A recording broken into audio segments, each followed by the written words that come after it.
What is up, everybody? Welcome back to another episode of the Social Media Mindset Podcast. And I'm kind of fangirling out today because my guest, the power of the internet is that I have followed this person for probably half a decade. That sounds longer than 5 years, at least half a decade. And she is unbelievable at what she does. You've got to be considered one of the OGs of real estate social media, at least in my opinion, you are. And so most of you probably already know her, but I am so honored to have Katie Lance on the show today. She is the author of Get Social Smart. You're the founder of all sorts of things. I was doing my research on you, Katie, and I didn't realize that you worked at Inman, but not only worked at Inman, but I found out that when you came on board with Inman, they had 7,000 fans and followers on their social, and you grew that to over 250,000 fans and followers. You're kind of a big deal. And so thank you for coming on the show today. Well, thank you, Kyle. I appreciate that. I appreciate the warm welcome. I need to just bring you wherever I go, and you can just Come on. keep talking about I love being me. a hype man. I love it. So I want to start right here because, you have a vast background in marketing and branding, right? You were at a corporate level for a long time before you made the jump into the real estate side. Why? And this is just for my own selfish gain. Out of any niche you could have kind of carved yourself into, like, why real estate? I love that question. Yeah. I feel like I don't get asked that very often, so I love that you asked that. Well, at the risk of sounding corny, I really fell in love with the real estate industry, and it was before my Inman days. So I've always done marketing. That's kind of always been my niche, is like marketing, sales, business. That just was always, even as a kid, I always was into like that kind of stuff. And I was hired by a real estate company, gosh, a while ago. I would say 2003, 2004, as their marketing director. And so that was my first, I don't know, kind of foray into the real estate world. And I was just blown away, like how hard real estate agents work. And it's just the entrepreneurial spirit of a real estate agent. And in that position, I was working side by side with agents, helping them with their marketing and their listings, and doing some branding on a company level and things like that. And then from there went on to work for Inman, and then now I'm here doing what I'm doing. And I really think a big part of it was just loving the entrepreneurial spirit, like I said, of a real estate professional. And I also really love that for most people who are buying or selling real estate, for most of them, it's one of the biggest moments of their life. Mm-hmm. It's right up there with getting married or having kids. And so to me, I think that really works hand in hand with everything we've talked about with social media and content and showing up and being real and building relationships. It just seems like a perfect marriage. So yeah, that's where I'm at. I love it. and so if we can just, I just love to start off with like a banger, of a question to just really reel people in. If there is one thing that you're watching realtors do wrong today on social, like if you could snap your fingers and vanish, like what type of content, like what is it that just makes you go, oh, like every time you see it from our realtor friends that we love so much? I think probably the biggest pet peeve I have right now is there feels like there's kind of this sea of sameness with real estate marketing. And I know it usually happens a lot of times because agents are really busy, right? We know this. Sure. Agents work harder than just about anyone I've ever met. And so a lot of times what ends up happening is they end up like outsourcing or like paying someone to do their social. And there's nothing wrong with having a team or having help, obviously. But a lot of times what ends up happening is there's like this really generic stock photo content that's, again, kind of a sea of sameness. And I know you see this. I'll scroll through my feed and I'm connected to thousands of realtors. And it's like, oh, there's the same post from 12 different realtors. And so, and I understand again why it happens, but one of the biggest things that I know you talk about too is this idea of putting yourself out there, getting yourself on camera, putting your own voice out there, whether it's the market, your local community, real estate tips. Really less is more. You don't have to be out there, I think, every single day, like pounding the pavement. But I think that Yeah. putting yourself out there on a consistent basis, like that is going to be so much more beneficial than this, like I said, sea of sameness that I see Sure. still happening. So how do we, because I think like you and then our friend Chelsea Pites, like to me, you guys are the two best in our industry at like giving the detailed advice. Here are the steps, like taking it to a granular level. I suck at that. Like I love being the rah guy that like helps you realize you're doing it wrong. But then if you need steps, like I'm like, oh, I don't know that. So if we take what you just said, right, like the sameness of content, be yourself, put yourself out there more. What like tactically does that look like for people? Okay, I love that you asked that because I agree. I think it's one thing to like get fired up, but it's a whole other thing to like actually have a plan. That's and right. be Don't come to tactical. me for a plan because that's not my skill set. It's all good. It's all good. So there's a couple things. So first off, it's not just content. I think showing up consistently is a huge part of it. And so I always recommend for agents, set aside at least 15 or 20 minutes a day, put it on your calendar, time block, whether it's the morning, afternoon, evening, whatever, but put that on your calendar. And that's the time where you're going to scroll through your feed, you're going to engage with people. I often talk about focus 5, where you pick 5 posts and you don't just like them, but leave a meaningful comment, say something, ask a question, use their name, respond to all of your comments, respond to notifications. And so that's one small thing, but it really makes a big difference, right? 10 or 15 minutes a day. Everyone's got 10 or 15 minutes a day, right? You can be standing in line at Starbucks doing that, whatever it might be. Yeah. So that's one thing. The other part of it is in terms of just content and putting yourself out there. Again, I always say put it on your schedule. So I recommend at least 30 minutes to about an hour once a week where you're going to either post content or you're scheduling some of your content. You're looking ahead. Okay. I don't think you should schedule everything, but maybe you use a tool like Facebook Business Suite or Hootsuite or later.com. There's tons of different ones that are out there. Right. Pick one that's simple, that you like, that's easy, and schedule a couple things that are coming up, right? Maybe it's a tip Tuesday or whatever it might be, a throwback Thursday or a listing coming up. And then the last part of it is at least once a month. I always set aside a couple hours once a month. It's on the calendar to batch create all this content that we're talking about. So it's a standing appointment on my calendar, a couple hours every single month. And you probably heard me say this, but I feel like if I'm going to like do my hair and makeup, and maybe this might be a female thing, I don't know, but if I'm going to do my hair and makeup, like I'm not just going to record one video, like I'm going to record a bunch of videos. So set aside time once a month to record a bunch of content all in one batch. And then on that weekly basis, you can schedule or post some of that out. So I think a lot of it comes back to your calendar. You know, you can always tell someone's priorities by either what's in their bank account or what's on their calendar. Right. So get it on the calendar. And I think that's a, there's more that we could talk about than just that. But sure.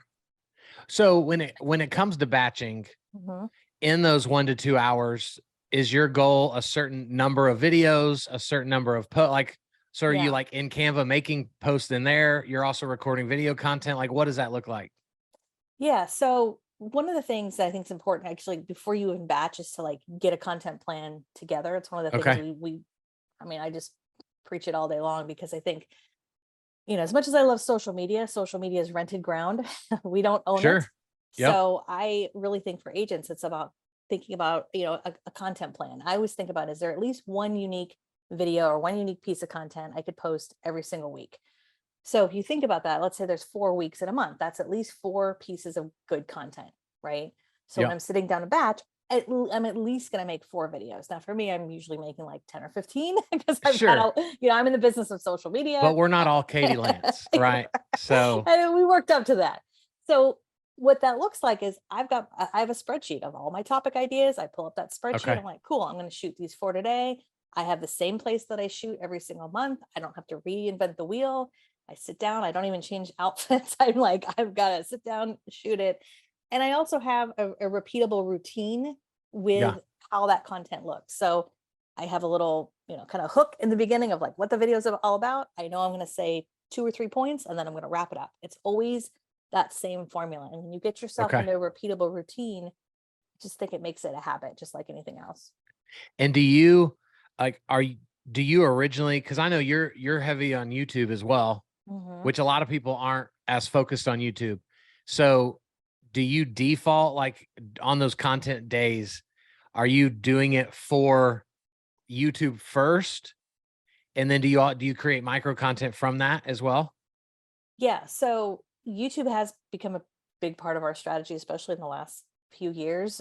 You know, I feel like YouTube's going to have a whole nother conversation, but it's the Yeah. second largest search engine. And I think it's a great way for anyone to get found beyond people who know you. It's social media can be a little bit of an echo chamber where the same 10 people are always liking your content. So Right. YouTube can be Sure. a great way to get in front of other people. So I typically, when I'm batching, I'm recording that longer form content, which might be 3 to 5 minutes for YouTube, maybe even longer for YouTube. And Okay. then we'll spice it up into different pieces. I also will batch record short form, like vertical content. Okay. I think that having long form content and short form content they're both beneficial. If you're not able Right. to do both, it's all good. At least pick one. Sure. And something is better than nothing. So, but yeah, we're kind of, when I'm doing when I'm doing my batching, I'm recording a lot of all different formats: horizontal, vertical, short Yeah. form. I'm like, okay, let's do 5 more while I'm here. So Like, where do just you get it all done. where do you like, because I don't know why video is so difficult for 99% of people, Yeah.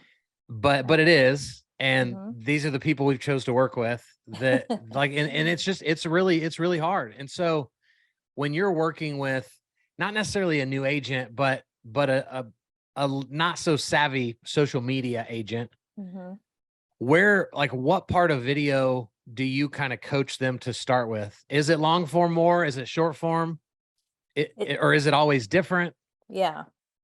It's usually short form. I feel like that's one of the cool things that's happened in the last couple years, and you've seen this, Kyle, is like this huge push towards short form vertical video, whether it's TikTok, Instagram Reels, YouTube Shorts, Facebook Reels, and I think, it's become easier than ever, right? We don't even need tripod, we don't need lights. We all have a phone, Right. right? Yeah. We just take our phone, we shoot vertically. And so for anyone who is a little bit nervous about video or wants to do more video, everything you just said, I always recommend they start with short form because it's the easiest, in my opinion. It's only 30 to 60 seconds, right? Okay.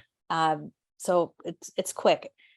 So one of the things we coach people on is I will say, hey, take out a piece of paper and let's brainstorm some ideas, right? That's first and foremost. Think about the questions you get asked all the time. Think about the last, dozen or so clients that you chatted with, that you worked with. What were their issues? What were things that you could, easily kind of talk about?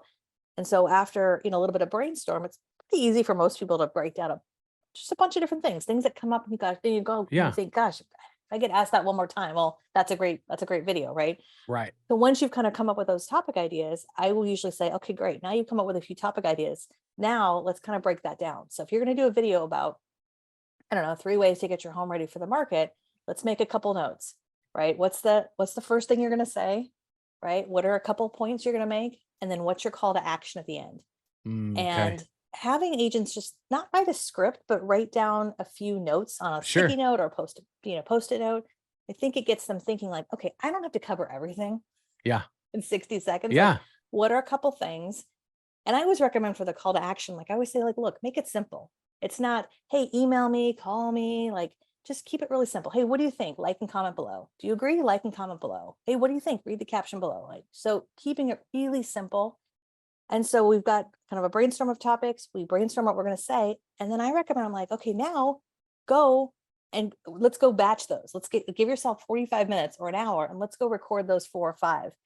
And so we did this recently. We had a mastermind we did out in Vegas. And there's this look of like, oh my gosh, we're really going to do this. It's like, yeah, Yeah. we're really going to do this. Like, let's go, and it just this idea of like, it doesn't have to be perfect, So tactically, those are a couple things that we do. And then, I'll also just coach people on how to hold the camera. I mean, I think that's for a lot of people, they're uncomfortable with how they look.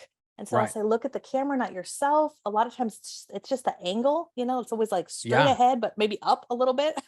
Right. Yeah. Right. We don't need the booger shot. Exactly. Yeah. Exactly. So those are a few things that I recommend. And the other quick thing I'll just say for video is if you can start doing stories like Instagram stories and start Yeah. getting more comfortable seeing yourself on camera, that's a big part of it. Stories disappear in 24 hours, as you know, and Right. I feel like that's a fast track way to just get a little bit more comfortable on camera if you're nervous or feel Yeah, uncomfortable. that's so good.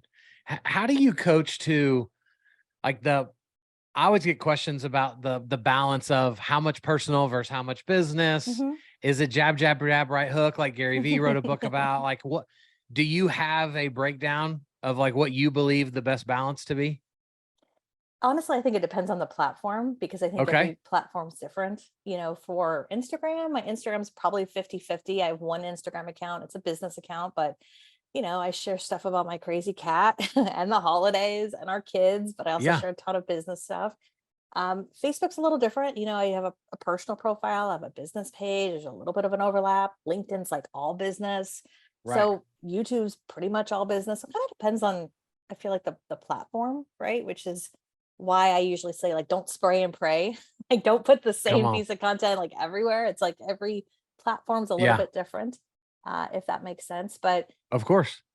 I think one thing to think about in terms of personal is you can incorporate who you are personally into your business content, right? So when I'm Yeah. sharing, for me, I'm sharing a lot of social media tips, but for an agent, as they share tips around real estate or the community, you can incorporate your own personality or your own, hey, Yeah. we love this dog park, here's Sparky, or Sure. you can incorporate your own personality into something that is quote unquote business related by incorporating a story or an analogy or just your own personality. So I think there's a way to do that. And it's still business, but it's still personal too.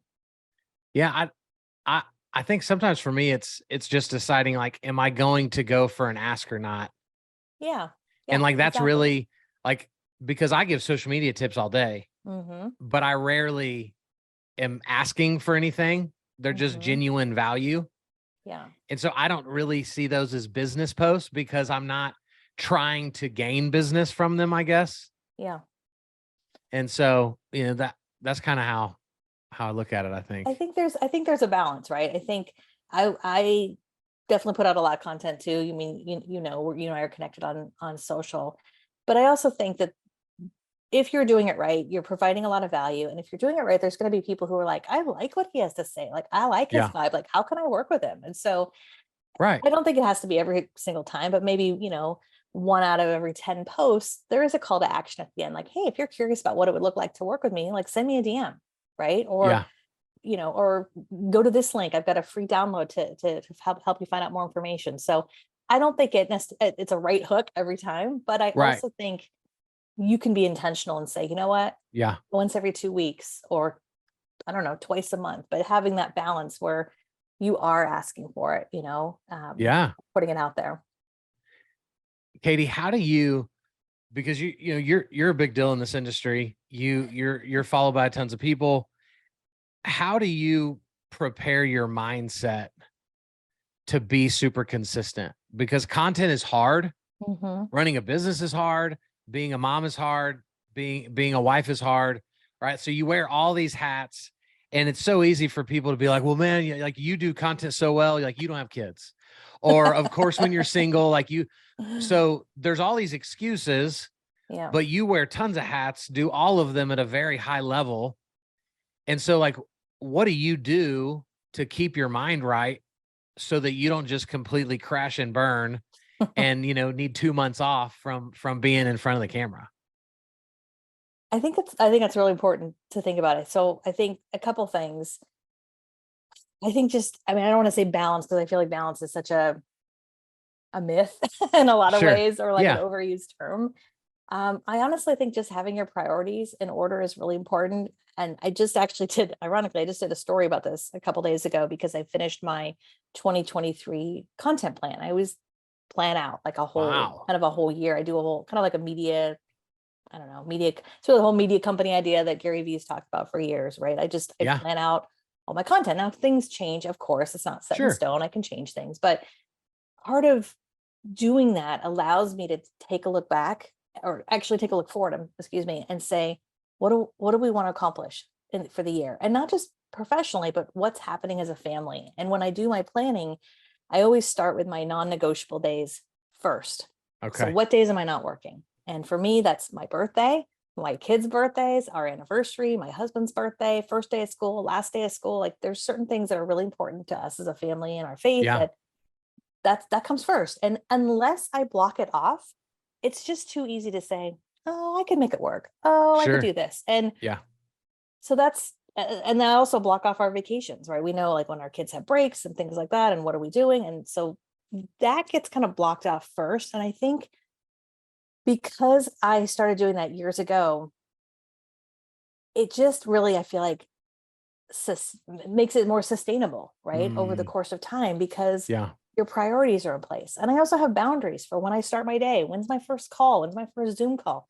When's my last call? And, you know, I realize that I speak from kind of a place of privilege. I know not everyone is able to do that. And this certainly wasn't how I was doing it 10 years ago when we Sure. started our company, right? It was like Yeah. all hands on deck, hustle 24/7. But, Right.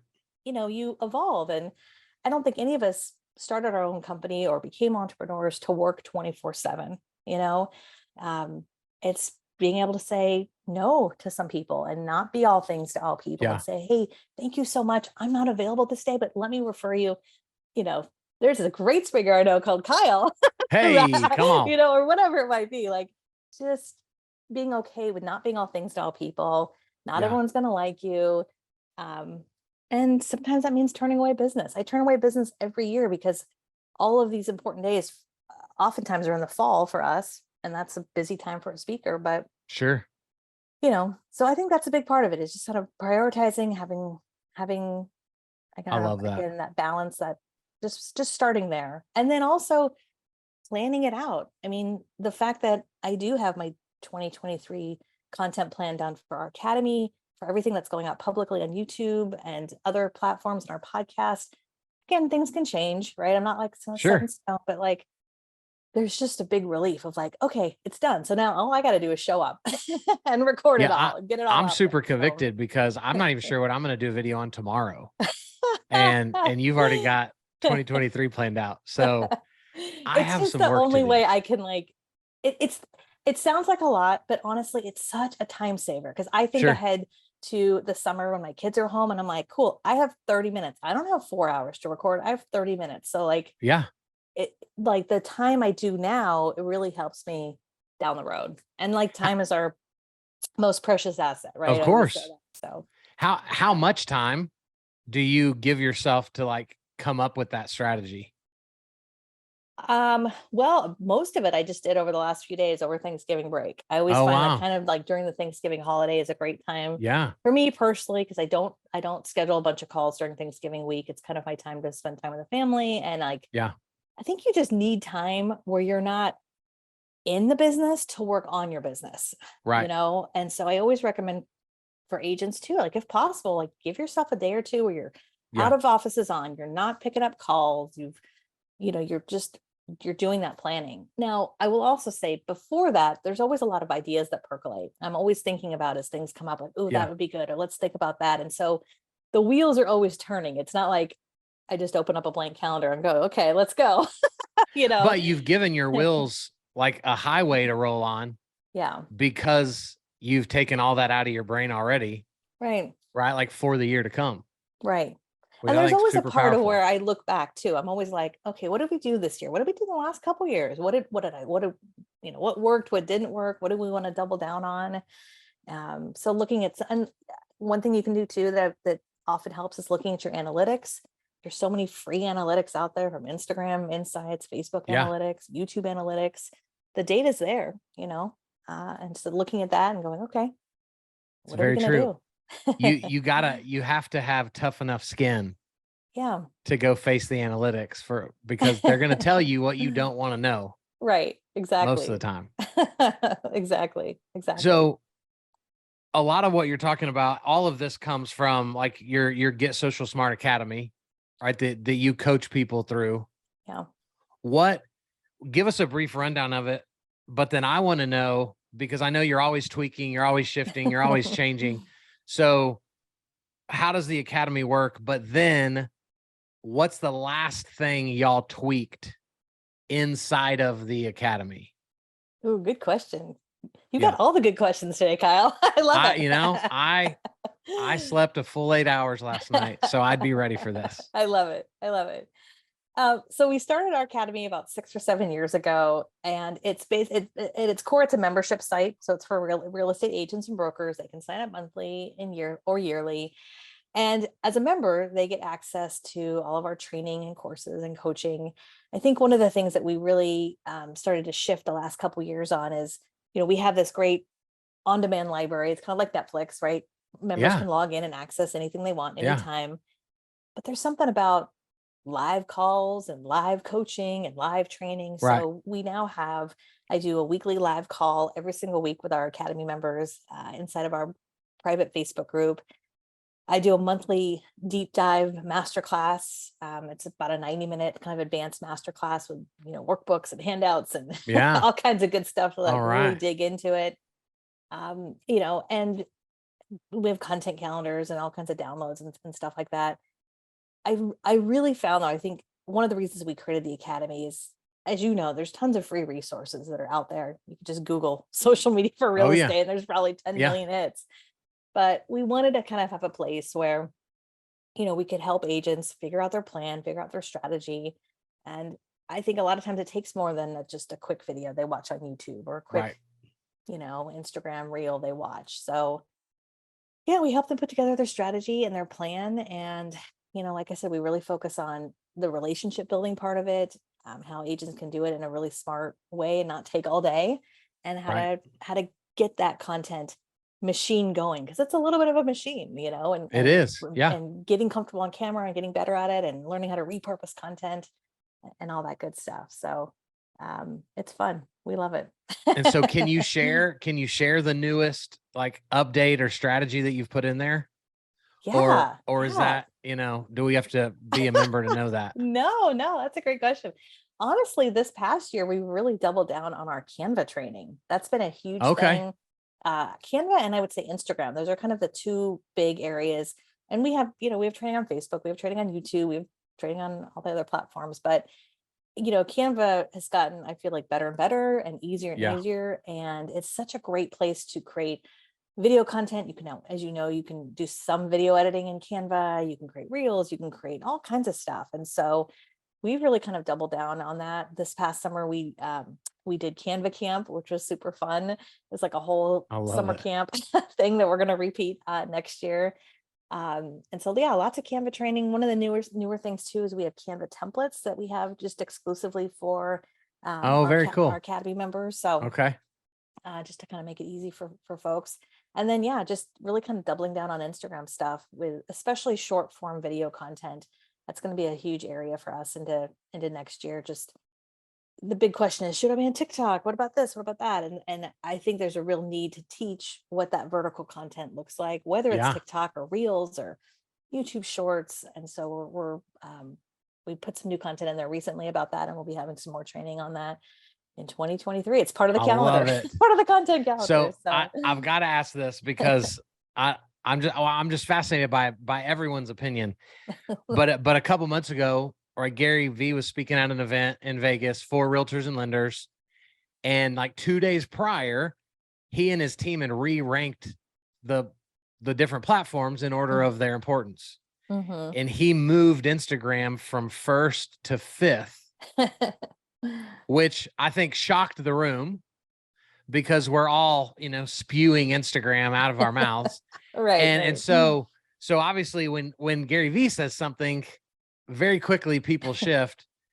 But you and so many others, right? Like, y'all stayed very true to Instagram. And so for you, like, what are the different metrics, the reasons why, like, that's the steadfast place that you're really committed to? And I mean, I say that, but I also do think that there are some opportunities within Facebook still. Like, I don't think Facebook's dead, but I know, like, one of the things, Gary's talked about is like Facebook stories, Facebook reels. I still think Facebook groups, like, these are things I don't think people should sleep on. Right. Like, still big opportunities. Or go sleep on them so that we can win even more. Exactly. I mean, with Instagram's an interesting interesting beast right now, right? I think there's a lot we could talk about with it, but what I particularly like about Instagram is I still think it's a great place to really do two things: to keep in touch with people who really like you, like Yeah. your true fans, the people who, and if you haven't yet experienced this, if you're like, what do you mean? When you start to put out stories on a consistent basis, that's not just listed, just sold, open houses, but when you actually start to kind of like let people in and share the funny moments of your life and the Right. poignant moments and the interesting moments, like people will watch your story because they're like, I like what he has to say. I like what she has to say. And Right. that relationship building that happens on Instagram stories is, I think, invaluable. Like the conversations that happen in the DMs. I mean, that's how you and I think, really connected. It was, Yeah. Yep. of course I was following your posts, but there's something different that happens when you start, connecting, not publicly, but, Sure. and a lot of that happens through Instagram stories. I still think reels are big, views are down a little bit with reels right now. And I Yeah. think part of that is because Instagram got a lot of flack when they made this update earlier this year that said, we're not a photo sharing app, we're a video app. And everyone was like, what the heck? So, Yeah. I think having a balance of content is still important. We do a lot of carousel posts, like the multi-photo Right. posts on Yep. Instagram. Those still get a lot of traction. So, I still think as far as an engagement perspective, I still think the engagement that happens on Instagram is in a lot of ways better than Facebook, but a Yeah. lot of it depends on where your audience is. I always tell people, where do you like to be? Where do you enjoy hanging out? And then Yeah. where are your people at? Where's your audience? And for a lot of our audience is heavy on Instagram, but we still have a big audience on Facebook and LinkedIn and some other Sure. platforms too. So um And we could do a whole episode dedicated to each one of those, which exactly. would be super fun. I'm But down for that. Katie, you said earlier, you just mentioned that like social media in general is rented space, right? Which I think is Mhm. super powerful for people to think about that, you know, the government could come in and say, there's too much power here, and boom, like we wake Yeah. up tomorrow and Yep. Instagram's gone, TikTok's gone. I mean, all of those things, right? So Yeah. do you coach your people on like a campaign of sorts to like generate an email list so that you have people in a place that you own them? Like what does that look like? Yeah. I mean, honestly, I wake up every day going, okay, is this the day? I mean, I Sure. really, I don't think, not to sound doom and gloom, but I am very aware of the fact that, I do not own Instagram, obviously. Obviously, I don't What? own. I know, right? I wouldn't be here. I don't think. Yeah, we don't own any of these platforms. So I think, again, like when you asked me earlier, like what are the mistakes that I see a lot of agents making? It's like even agents who are creating reels or TikToks, a lot of times their content's just living there. And then what happens when the platform goes down? So Yeah. one of the big things that we teach is absolutely, how do you create a content strategy that goes with you wherever you go, right? Because Yeah. you might be at ABC brokerage today and then you might change in, next year or whatever Yeah. it might be. And part of that is really in the type of content. So, of course there's like trending stuff and, oh, use this music or use this or that. I really believe in the philosophy of creating evergreen content, Yeah. content that's timeless, content that's valuable today, but it's also valuable 3, 6, or 12 months from now. It's not the kind of content that's probably going to go viral. You're not going to get Right. 50,000 views on it. You might get 100 or 200, a couple hundred Yeah. views, right? But it's the type of content that you can you know, put on multiple platforms, right? You could put it on Facebook or Right. YouTube or wherever you want. And so we really coach through that idea of creating a content plan that's somewhat evergreen, that's somewhat timeless. And that's the type of content that you can batch, that you can schedule. And then what you fill in with is stuff that's in the moment, right? Like, oh my gosh, the Fed just did this. Here's my opinion, right? And maybe that's an Right. Instagram live, right? Because that's right now, what's happening right now. And so it's the balance of that evergreen content versus timely content. And then yeah, ultimately the goal is to get people to your email list. I mean, I can't tell you how many times I'll ask a room full of agents, like, how many of you have a database? How many of you are, will send Mm. a weekly or monthly newsletter? And it's like, you know, maybe half the room, maybe. Right. So I think it's absolutely important to get folks onto your email database, not just for listings, not just for, an IDX feed or property updates, but to start thinking about putting out a weekly or maybe monthly newsletter. And for us, our newsletter kind of goes hand in hand with our content. We send out a weekly newsletter every Saturday, and it's nothing, you know, earth shattering. It's usually like a couple sentences, maybe a picture, and then Yeah. a few bullet points of helpful content. And that helpful content is content I posted on YouTube 2 days ago, or Facebook Right. last week, or Instagram 2 weeks ago. And it's timeless and it's It's evergreen. So it powerful. all kind of works together. And, I would say it's one thing for someone to like your content. It's a whole nother thing for them to opt in and say, yeah, send me more email. Right. Right. And email I Yeah. know is not as exciting as, other platforms, but it's critically important. So long So answer to your good. question. Yes, we do. No, We it's do so coach good. that. That was the answer that I want the full answer. Yeah, And so absolutely. I have one more question for you, because I know you are extremely busy, and so thank you for your time today. Sure. But I'd love to know, like, what is the one thing that makes you the proudest when you look at your clients and what they're doing on social? Like, what is that, like, mama bear moment that when you see them doing what, are you like, yes, they're getting it. Right. This works. I'm not speaking to deaf ears. Right. What's that one Yeah. thing?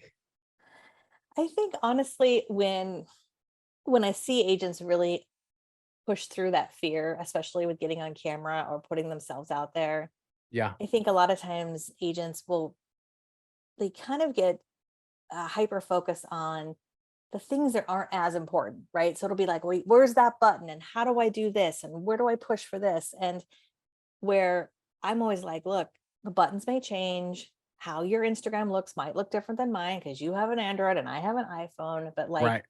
just get on camera. Like, what app should you use? You should use the phone, the camera app, Yeah. And so to me, it is definitely that proud mama bear moment when I see someone who has been like, oh gosh, I don't know, I'm nervous or whatever. And I get that message and they're like, I did it. And it wasn't perfect. And I my love hair it. looked like this and my dog was barking in the background. And it's awesome. And I love also when people will message me and say, you know what, how can I make it better? I would love your feedback, and nine Yeah. times out of 10, it's great, but there might be like one or two little things that they can do. Sure. Maybe it Yeah. is the camera angle, maybe it's, getting a little bit of light in front of their face. Or I Yeah. had one agent we're working with. She was so nervous getting on camera. And I'm so proud of her because she has been like literally crushing it. She's been putting out so much video content recently and just getting over her fear of getting on camera. And she messaged me recently and she said, is there anything that you think I could be doing differently? And I said, the only piece of advice I have for you is instead of introducing yourself first, start with what the video is about, right? Like, Mm. have you ever thought about XYZ? Or have you ever wondered about 1, 2, 3? And then say your name, right? Yeah. Because those first few seconds, you want to grab people's attention. Right. And I Yep. loved it because she was like, got it. And instead of like, I don't know, having a conversation back and forth about, well, what about this? What about this? She's like, I got it. Right. And Yeah. it's like she implemented it and you could tell already, like her views are up, her engagement is up, like just So those good. little things. So it's I really love cool. that. That's what I would have said. So that's See, so fun. that's why we're on the same page. I love So, it. Katie, everybody already knows this, but just for the sake of this is what we do on podcasts. How do people find you if somehow they're listening or watching this and they've lived in a cave and don't know who Katie Lance is? Honestly, the best way is just go to katielance.com, my website. We've got Okay. tons of free resources there. You can sign up for our email newsletter if you'd like. Yeah. You can connect with us on social. I'm Katie Lance, basically on every single social media platform. So yeah, would love to connect. And anyone watching, please reach out, send me a DM, say, hey, I listened to your podcast with Kyle. I would absolutely love to connect with you. Yes. Well, thank you for coming on. This has been so fun. This has been awesome. We got to do this again for sure. We This will. is so much fun. Definitely a part 2. We'll get it in the works. I love it. So, guys, if you didn't learn something, you better rewind this sucker right now and go listen again, because so many bombs were dropped. Thank you for listening. I love you guys. We'll see you back next week with a really cool person with an even cooler story. See ya.